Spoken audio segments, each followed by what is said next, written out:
Hello friends, most welcome to English Advantage online classes. Friends, इस video में मैं आपको एक पैराजंबल बताऊंगा और उसकी ट्रिक्स बताऊंगा कि किस तरीके से उसको आप सॉल्व कर सकते हैं। चाहे वो क्लर्क लेवल का पैराजंबल हो, चाहे IBPS bank PO, SBI bank PO का पैराजंबल हो, या एसएससी सीजीएल एग्जाम का पैराजंबल हो।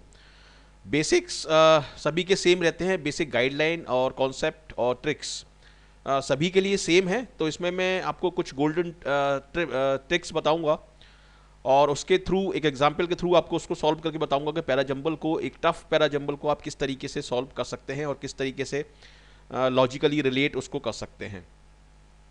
तो देखिए, ये हैं गोल्डन ट्रिक्स और ये सारी गोल्डन ट्रिक्स आप किसी भी पैराजंबल में अप्लाई कर सकते हैं, चाहे वो किसी भी एग्जाम का पैराजंबल हो। बेसिक्स सभी में सेम रहेंगे। तो ये मैं पहले भी बता चुका हूं, लेकिन मैं थोड़ा सा और आपको बता देता हूं और थोड़ा सा डिटेल में बता देता हूं कि first noun will come and then a pronoun to replace it. देखिए, इसको कहना बहुत आसान है कि पहले नाउन आएगा और उसके बाद एक ऐसा सेंटेंस आएगा जिसमें प्रोनाउन है। ठीक है, जैसे पहले कोई भी नाउन आ रहा है, राम, श्याम, दिल्ली, यूएस, ये कोई भी नाउन आ रहा है तो उसके बाद जो सेंटेंस आएगा वो नॉर्मली प्रोनाउन आएगा। लेकिन दिक्कत क्या होती है, सपोज एक सेंटेंस दिया है और उसमें नाउन दिया हुआ है और दो सेंटेंस ऐसे दिए हैं जिसमें प्रोनाउन दिया हुआ है। फॉर एग्जाम्पल, दे और दे दिया हुआ है या ही और ही दिया हुआ है। तो आप ये कैसे डिसाइड करेंगे कि इन दोनों सेंटेंसेस में, इन दोनों ही सेंटेंसेस में प्रोनाउन दिया हुआ है, तो इन दोनों सेंटेंसों में से एक सेंटेंस आप कैसे डिसाइड करेंगे? देखिए, यदि आप दो तरीके से कोरिलेट कर सकते हैं, या तो ग्रामर के बेस पर रिलेट कर सकते हैं उसको, जैसे नाउन और प्रोनाउन, ये ग्रामर का रिलेशन है, ग्रामर का लॉजिक इसमें आप लगा सकते हैं। और ग्रामर के बेस पे यदि आप सॉल्व नहीं कर पा रहे हैं, कोरिलेट नहीं कर पा रहे हैं, तो फिर वर्ड रिलेटेड एक रिलेशन होता है कि एक सेंटेंस में कोई वर्ड दिया हुआ है और वही वर्ड या उससे मिलता जुलता वर्ड दूसरे सेंटेंस में दिया हुआ है, तो उसके थ्रू आप उसको कोरिलेट कर सकते हैं। तो ये चीज़ बहुत इंपॉर्टेंट है। फॉर एग्जाम्पल, सपोज एक तीसरा सेंटेंस है जिसमें दे दिया हुआ है और ऊपर के जो दो सेंटेंस हैं उसमें नाउन दी हुई है और दोनों ही सेंटेंसेस में नाउन है, तो उन दोनों में से आपको एक पिक करना है, क्योंकि दोनों में ही नाउन है और नाउन रिप्लेस होगी प्रोनाउन से। अब चूंकि दोनों में ही नाउन है तो उसमें से कौन सा सेंटेंस आप पिक करेंगे? तो उसमें से आप वर्ड से, किसी पर्टिकुलर वर्ड से जो सेंटेंस रिलेट हो रहा है उसको कनेक्ट करके आप उसका पता लगा सकते हैं। ये चीज़ मैं अभी आपको समझाऊंगा इस एग्जाम्पल में। ठीक है, तो ये एक जनरल गाइडलाइन है कि first noun will come and then a pronoun will come. ठीक है, और यदि दो सेंटेंस आ रहे हैं जिसमें दोनों में नाउन है और एक में प्रोनाउन है, तो फिर वर्ड पर आधारित उसको कोरिलेट करना है, वर्ड से जोड़ना है उसको, क्योंकि ग्रामेटिकली आपके पास दो ऑप्शन है। अब ये है सेकंड गाइडलाइन। सेकंड गाइडलाइन ये है कि first full form will come and then short form. ये भी काफ़ी इंपॉर्टेंट है। पहले फुल फॉर्म आएगी, जैसे पहले इनकम टैक्स आएगा, उसके बाद आईटी आएगा, या पहले सुप्रीम कोर्ट या शेड्यूल कास्ट आएगा, उसके बाद फिर एससी आएगा। तो ये एक जनरल गाइडलाइन है, ये इंपॉर्टेंट है। और तीसरा आप इसमें देखते हैं, तीसरा जो गाइडलाइन है, तीसरा आपका गोल्डन ट्रिक है कि आपको ओपनिंग सेंटेंस फाइंड आउट करना है, या जिसको हम बोल सकते हैं टाइटल सेंटेंस। तो नॉर्मली जो टाइटल सेंटेंस होता है वो एक इंडिपेंडेंट सेंटेंस होता है, लेकिन ये जरूरी नहीं है। मतलब ये एक 90% केसेस में ये सही है, लेकिन कभी कभी सेंटेंस एज और व्हेन से भी स्टार्ट हो सकता है पैराग्राफ में, पर्टिकुलरली बैंकिंग एग्जाम में। लेकिन नॉर्मली इन वर्ड से सेंटेंस स्टार्ट नहीं होगा, जैसे 10 हुआ, बिकॉज हुआ, येट हुआ, ऑल्दो हुआ। ठीक है, फॉर एग्जाम्पल तो बिल्कुल नहीं होगा इससे, क्योंकि फॉर एग्जाम्पल से पहले एक सेंटेंस चाहिए जिसमें इसका उसके बाद फॉर एग्जाम्पल बताएंगे। फॉर इंस्टेंस एक ही बात है, एज एंड व्हेन से सेंटेंस स्टार्ट हो सकता है। 90% केसेस में नहीं होगा, लेकिन ये कोई एक्सेप्शन, इसका एक्सेप्शन हो सकता है। ये एक जनरल गाइडलाइंस है। ठीक है, और हैंस, बट, इनसे सेंटेंस स्टार्ट नहीं होगा नॉर्मली, येट। तो ये भी बहुत इंपॉर्टेंट गाइडलाइन है। और फोर्थ आप देखिए, मैंडेटरी पेयर हम लोग बताते हैं कि मैंडेटरी पेयर क्या है। मैंडेटरी पेयर का मतलब है कि वो सेंटेंस या तो ग्रामर के आधार पर रिलेटेड है, ग्रामर से रिलेटेड है, और अगर ग्रामर से रिलेटेड नहीं है तो वो वर्ड से रिलेटेड है। तो उसके बेस पे आप इसका रिलेशन बना सकते हैं। सपोज दो सेंटेंस हैं और दोनों ही का ग्रामर से रिलेशन बन रहा है, तो उसमें से एक सेंटेंस ऐसा होगा जिसका ग्रामर के आधार पर भी रिलेशन बनेगा और किसी वर्ड के आधार पर भी रिलेशन बनेगा, तो उस सेंटेंस को आप प्रेफर करेंगे बनस्पत उस सेंटेंस के जिसका केवल एक ही बेस पर कनेक्शन बन रहा है। ठीक है, तो इसको आप ध्यान से समझिए कि मैंडेटरी पेयर क्या होते हैं, और ये मैंडेटरी पेयर बहुत ही इंपॉर्टेंट है क्लोज टेस्ट इसको पैराजंबल को जल्दी से सॉल्व करने के लिए। Apply common sense approach and try to correlate the sentences logically. जैसे कॉमन सेंस अप्रोच क्या है, जैसे कॉमन सेंस अप्रोच में हम बोल सकते हैं कि जैसे कोई कैटेगरी आ रही है, कैटेगराइज कर रहे हैं किसी सेंटेंस को, तो उसके बाद फर्स्ट कैटेगरी के बाद फिर सब कैटेगरी आएगी। ठीक है, तो ये कॉमन सेंस है कि टॉप कैटेगरी या फर्स्ट मेन कैटेगरी के बाद सब कैटेगरी आएगी। और इस तरीके से इसको आप लेबल्स की सपोज बात हो रही है, लेबल फर्स्ट पहले आएगा, लेबल सेकंड बाद में आएगा, फिर थर्ड आएगा, इस तरीके से। या उसमें ईयर दिए हुए हैं, ठीक है, तो पहले 1990 1990 आएगा, फिर 2001 आएगा, फिर 2013 आएगा। तो इस तरीके से आप, ये है कॉमन सेंस अप्रोच, इसको आप अप्लाई कर सकते हैं। तो ये 5 ट्रिक्स हैं और ये गोल्डन ट्रिक्स हैं किसी भी पैराजंबल को सॉल्व करने के लिए, चाहे वो किसी भी एग्जाम का हो, बैंकिंग का हो, पीओ का हो, एसएससी का हो, किसी भी एग्जाम के लिए यही गोल्ड्स आपको अप्लाई करनी है, और उनके बेस पर आप आसानी से उसको सॉल्व कर पाएंगे पैराजंबल को, और मैक्सिमम मार्क्स उसमें आप अचीव कर सकते हैं। अब हम देखते हैं, ये है आपका रियल पैराजंबल, और ये मैंने सैम्पल पेपर में से लिया है। ये पर्टिकुलरली आईबीपीएस बैंक पीओ का मेन एग्जाम, उसके लिए बहुत इंपॉर्टेंट रहेगा, लेकिन बेसिक सभी में सेम हो, चाहे वो क्लर्क लेवल का हो। क्लर्क लेवल का नॉर्मली स्टोरी बेस्ड पैराजंबल रहता है, और इसका जो रहेगा पीओ लेवल का, वो या तो फाइनेंशियल होगा, या फिर एनवायरनमेंट के बेस पर होगा, या फिर आईटी से रिलेटेड होगा, या फिर करंट इश्यूज पर होगा, उसके बारे में इसमें हो सकता है। तो इन चीज़ों को पढ़ना आपके लिए जरूरी है। तो पैराजंबल एक्चुअली होता क्या है, पैराजंबल का मतलब है paragraph that is jumbled. Jumbled का मतलब है मिक्स्ड, मतलब उसके जो सेंटेंसेस हैं उसको ऊपर नीचे कर दिया गया है।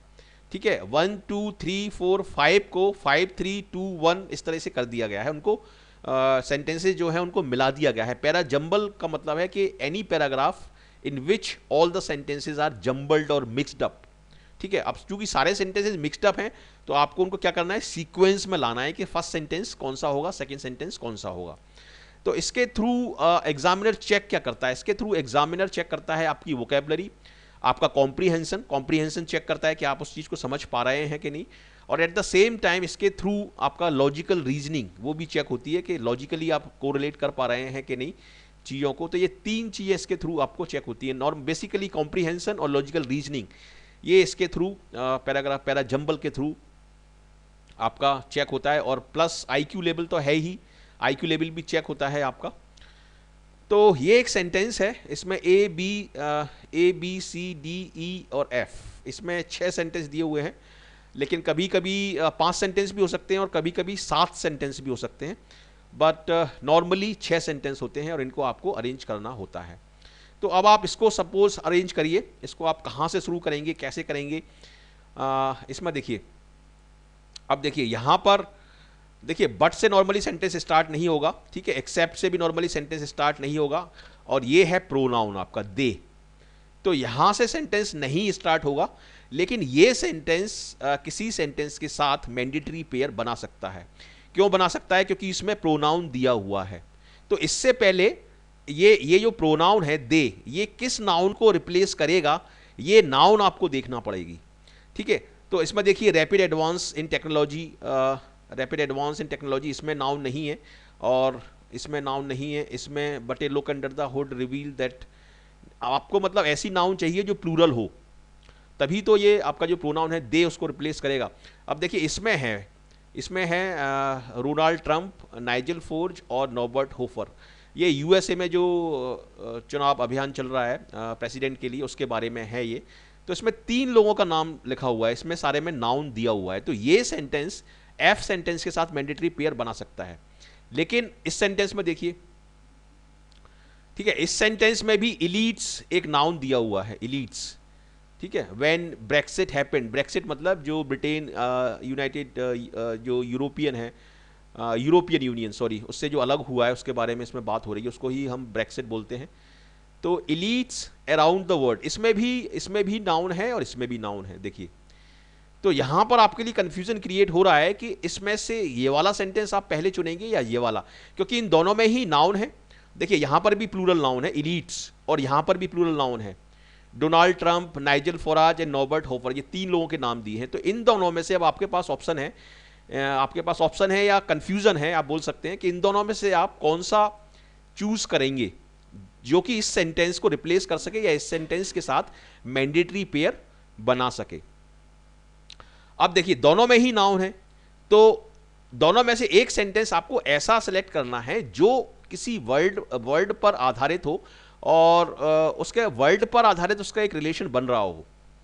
ठीक है, अब देखिए इस सेंटेंस में क्या बात की गई है कि when Brexit happened, elites around the world bemoaned a sense of nationalism which seems to grip the world richest country of the world।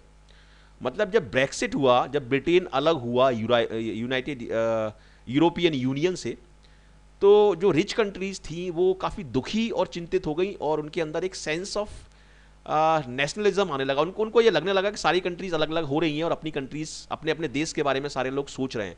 तो बीमोन्ड अ सेंस ऑफ नेशनलिज्म, ठीक है, जो दूसरी कंट्रीज में जो सेंस ऑफ नेशनलिज्म पैदा हो रहा है उससे वो दुखी और चिंतित हो गए। और दुखी और चिंतित होने का ये वाला जो वर्ड है बीमोन, मतलब दुखी और चिंतित होना। ठीक है, और इसमें भी देखिए इसमें क्या वर्ड आया है, इसमें देखिए फियर वर्ड आया है यहां पर फियर। तो बीमोन और फियर दोनों रिलेट हो रहे हैं क्योंकि दोनों ऑलमोस्ट सेम ही मीनिंग को इंडिकेट करते हैं। तो इन दोनों सेंटेंसेस में से अगर आपको चुनना हो कि फर्स्ट सेंटेंस कौन सा होगा, तो ये मोर एप्रोप्रिएट है, मतलब ये करेक्ट है सेंटेंस, क्योंकि इसका जो लॉजिक बन रहा है वो ग्रामेटिकल लॉजिक भी बन रहा है और वर्ड रिलेटेड लॉजिक भी बन रहा है। तो इसलिए इस सेंटेंस को आप फर्स्ट सेंटेंस मान सकते हैं। हालांकि ये व्हेन से स्टार्ट हो रहा है, नॉर्मली सेंटेंसेस व्हेन से स्टार्ट नहीं होते, लेकिन ये एक एक्सेप्शन है, और यहां आप इसको बी से आप स्टार्ट कर सकते हैं क्योंकि ये लॉजिकली कोरिलेट हो रहा है एफ के साथ। तो यहां मैं लिख देता हूं बी और एफ। ठीक है, तो यहां पर ये एलीट्स जो हैं, जो अभिजात्य वर्ग है, जो पैसे वाले लोग हैं, जो अमीर लोग हैं, जो फेमस लोग हैं, जो पावरफुल लोग हैं, उनको हम बोलते हैं एलीट क्लास। ठीक है, वो एलीट क्लास में आते हैं। जैसे इंडिया में आपका अमिताभ बच्चन हुए, सचिन तेंदुलकर हुए, एमएस धोनी हुए, अंबानी हुए, ये बड़े बड़े जो लोग होते हैं जो रिच भी हैं और फेमस भी हैं, उनको हम बोलते हैं एलीट क्लास। तो एलीट यहाँ पर प्लूरल में है, तो दे उससे रिप्लेस हो गया। ठीक है, तो बी के बाद मैंने लगा दिया F. They fear that globalisation was losing its appeal to inward looking leaders. इसका मतलब यह है कि जो रिच कंट्री हैं उनको लगा कि ग्लोबलिज्म है उसका जो अट्रैक्शन है वो खत्म होता जा रहा है और लोग केवल नेशनलिज्म के बारे में सोच रहे हैं, अपनी कंट्रीज के बारे में सोच रहे हैं। अब इसके बाद क्या सेंटेंस में लगा सकता हूं, क्योंकि इस वाले सेंटेंस में ग्लोबलिज्म की बात हो रही है, और ये बात हो रही है कि ग्लोबलिज्म लूज कर रहा है, अपना जो अट्रैक्शन है वो लूज कर रहा है। ठीक है, तो क्या चीज अट्रैक्ट कर रही है? अगर ग्लोबलिज्म लूज कर रहा है अपना अट्रैक्शन, तो क्या चीज अट्रैक्ट कर रही है, वो सेंटेंस इसके बाद आना चाहिए यदि मैं लॉजिकली सोचूं तो इस सेंटेंस में हम बात कर रहे हैं कंट्री फर्स्ट अप्रोच की। तो ये एक नेशनलिज्म को रिप्रेजेंट कर रहा है ये सेंटेंस, तो लॉजिकली ये सेंटेंस इसके बाद आएगा। ठीक है, they fear that globalism was losing its appeal to inward looking leaders. Inward looking leaders मतलब जो अपनी कंट्री की तरफ देख रहे हैं, बाहर की तरफ ना देखते हुए अपनी कंट्री की तरफ देख रहे हैं। तो इसलिए इसमें उसी चीज का वर्णन है, तो इसलिए इसमें आपका ए ये लॉजिकली रिलेट हो रहा है, मतलब आपका ये पेयर बन गया बी एफ ए। अब इसके बाद देखिए, ठीक है, इसमें हम कंट्री फर्स्ट अप्रोच की बात कर रहे हैं। टाउटेड का मतलब उस तरीके से उन्होंने उसको पोर्ट्रे किया यूएसए में। ठीक है, अब ये तो हो गया। अब इसके बाद नेक्स्ट सेंटेंस क्या आ सकता है? अब देखिए फिर से मैं लॉजिकली कोरिलेट करूंगा, आपको करके बताऊंगा कि किस तरीके से होता है। देखिए यहां पर एक कॉन्ट्रास्ट बन रहा है, but A look under the hood reveals that nationalism is simply. देखिए ये सेंटेंस इससे रिलेट हो सकता है, ए से मैंडेटरी पेयर बन सकता है, क्योंकि ए में हम कंट्री फर्स्ट की बात कर रहे हैं, यानी नेशनलिज्म की बात कर रहे हैं, और इस वाले सेंटेंस में भी नेशनलिज्म है। तो एक लॉजिक तो ये बन गया, ठीक है, और दूसरा सेंटेंस, दूसरा भी मैं लॉजिक बता सकता हूं। देखिए दूसरा लॉजिक ये हो सकता है इसमें कि यहां पर एक बट लगा हुआ है, और बट के थ्रू हम क्या बताते हैं, बट के थ्रू हम सेंटेंसेस का कॉन्ट्रास्ट बताते हैं कि एक सेंटेंस अफर्मेटिव है यानी पॉजिटिव टोन का है और दूसरा सेंटेंस नेगेटिव टोन का है। तो देखिए इस सेंटेंस में हमने क्या बात की है कि रिमार्केबल सक्सेस की बात की है, और इस सेंटेंस में हम थ्रेट की बात कर रहे हैं, यानी कॉन्ट्रास्ट बता रहे हैं। यहां पर हम सक्सेस की बात कर रहे हैं और यहां पर हम थ्रेट की बात कर रहे हैं, और मतलब ये दोनों चीजें एक दूसरे के कॉन्ट्रास्ट में हैं, अपोजिट हैं, और अपोजिट जो वर्ड है वो ये है, कॉन्ट्रास्टिंग जो वर्ड है वो बट है। तो दो मैंने आपको रिलेशन बताए कि एक तो यहां पर कंट्री फर्स्ट आ रहा है तो इसलिए ये नेशनलिज्म यहां पर आ रहा है, और एक चूंकि वहां पर हम सक्सेस की बात कर रहे हैं और इस सेंटेंस में हम थ्रेट की बात कर रहे हैं, तो इसलिए सी आपका एक ए के साथ मैंडेटरी पेयर बन जाएगा इसका। अब सी के बाद क्या आएगा, अब सी के बाद देखिए कोई भी ऐसा सेंटेंस देखिए जिसमें से इनमें से कोई वर्ड आ रहा हो, तभी तो उसका रिलेशन बनेगा, तभी तो वो एक्सटेंशन माना जाएगा।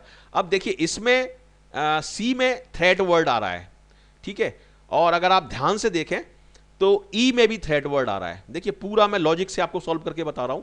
देखिए यहां पर भी थ्रेट वर्ड आ रहा है, भले ही आपको पैराग्राफ का मीनिंग समझ में नहीं आ रहा हो या पैराग्राफ किस बारे में है उसका मीनिंग समझ में नहीं आ रहा हो, लेकिन लॉजिक से आप उसको सॉल्व कर सकते हैं। चूंकि देखिए सी में थ्रेट आ रहा है और इसमें भी थ्रेट आ रहा है आपका ई में, तो इसलिए सी के बाद ई आप लगा सकते हैं, भले ही आपको उसका मीनिंग ना पता हो। मीनिंग अगर पता है तो वो तो बहुत ही अच्छी बात है, लेकिन मीनिंग अगर नाम ही पता हो और उसके बाद ये सेंटेंस बचता है डी, तो ये सेंटेंस आपका डी एंड में आ जाएगा।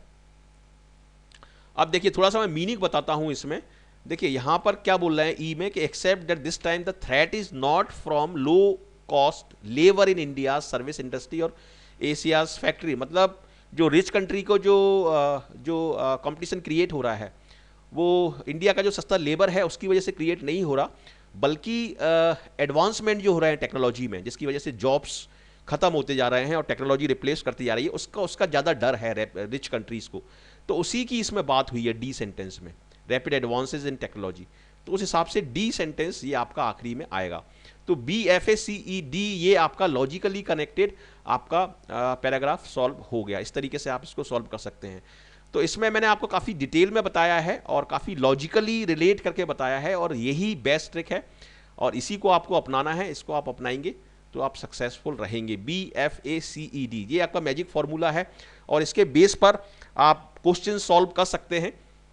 जैसे फोर्थ सेंटेंस कौन सा होगा ये आपसे पूछा जा रहा है, तो फोर्थ सेंटेंस आप देख लो इसमें बी एफ ए सी, सी आपका फोर्थ सेंटेंस है, तो आपका इसमें आंसर होगा 5। ठीक है, ये 5 इसमें आपका आंसर होगा। सेकंड कौन सा है, सेकंड है आपका बी एफ, ठीक है, इसमें भी 5 आंसर होगा।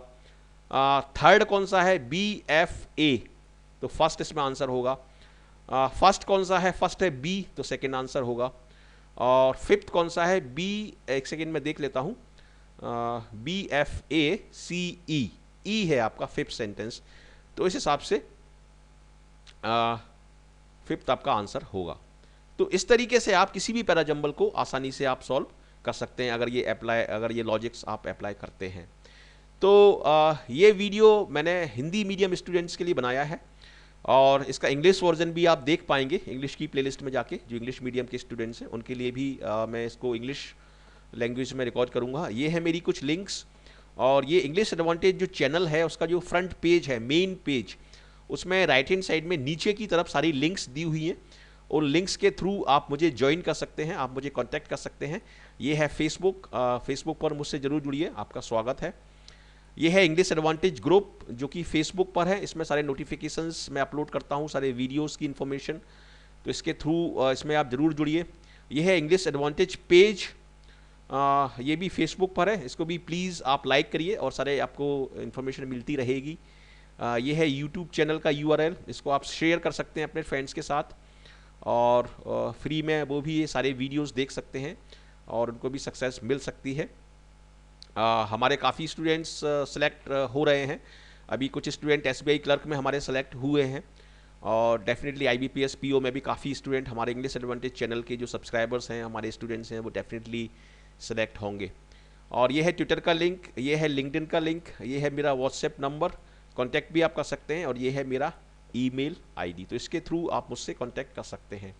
तो कैसा लगा आपको ये वीडियो? यदि अच्छा लगा आपके एग्ज़ाम के लिए, आपकी सक्सेस के लिए, तो ज़रूर ज़रूर लाइक करिए, शेयर करिए अपने फ्रेंड्स के साथ और अपने कॉलीग्स के साथ, अपने रिलेटिव्स के साथ, अपने नेबर्स के साथ, ताकि उनको भी फ़ायदा हो इसका, एजुकेशन रेवोल्यूशन का। और कमेंट करके मुझे बताइए कि कैसा लगा आपको, कितना आपको सीखने को मिला और कितनी हेल्प मिली आपको एग्ज़ाम को क्रैक करने के लिए। तो प्लीज़ मुझे ज़रूर बताइए। और यदि आप फर्स्ट टाइमर हैं इस चैनल पर और अभी तक इस चैनल को, इंग्लिश एडवांटेज चैनल को सब्सक्राइब आपने नहीं किया है, तो ज़रूर आप हमारे साथ जुड़िए। आपका बहुत बहुत स्वागत है इस चैनल पर। और यदि आप हमारे साथ जुड़ते हैं तो आपकी सफलता की संभावना बहुत ज़्यादा बढ़ जाएगी, क्योंकि आपको सारे नोटिफिकेशंस मिलेंगे वीडियोस के, आपको गाइडेंस मिलेगा फ़ोन के थ्रू, मेल के थ्रू, और पूरा जो गाइडेंस है, सारे वीडियोस हैं, फ्री ऑफ कॉस्ट है, आप देख सकते हैं उनको। और डेफिनेटली आपको किसी भी एग्ज़ाम में, चाहे वो IBPS PO हो, क्लर्क हो, SSC का एग्ज़ाम हो, डेफिनेटली आपको उसमें सफलता मिलेगी। So thank you very much for watching this video, and I wish you all the best for your bright future. Thank you.